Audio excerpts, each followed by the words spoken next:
Le Monaco Economic Board vient d'organiser le Forum Monaco-Russie, le dernier jour de cette année de la Russie en principauté. Une délégation composée d'une cinquantaine de personnes représentant des chambres de commerce venant de différentes régions russes et d'entrepreneurs de divers secteurs d'activité.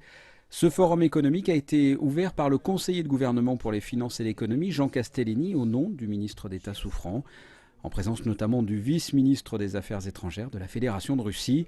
Des liens étroits existent entre les deux pays. Une délégation monégasque s'y était déjà rendue lors de la visite officielle du prince Albert II à Moscou en octobre 2013. J'ai fait un welcome dinner hier soir et j'ai rappelé qu'il y a eu un consul général à Saint-Pétersbourg de Monaco en 1877. Donc les liens sont relativement longs.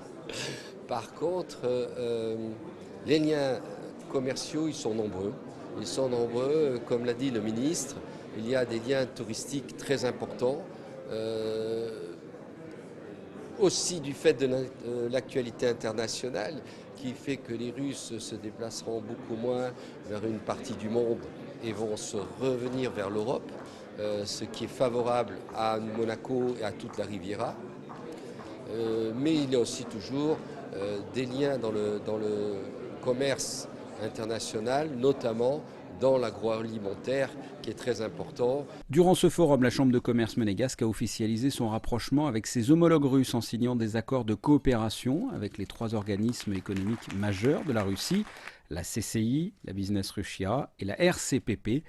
Plusieurs tables rondes ont également été organisées dans la journée entre des représentants économiques d'un des plus grands pays au monde face à un des plus petits.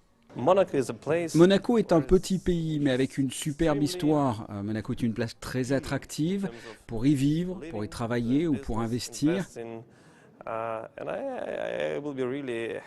Et je serais très heureux de faire du business avec mes amis monégasques. Et c'est pour cela que je pense que les échanges économiques Russie-Monaco, Monaco-Russie, grâce à cette année de la Russie, est profitable pour nous tous.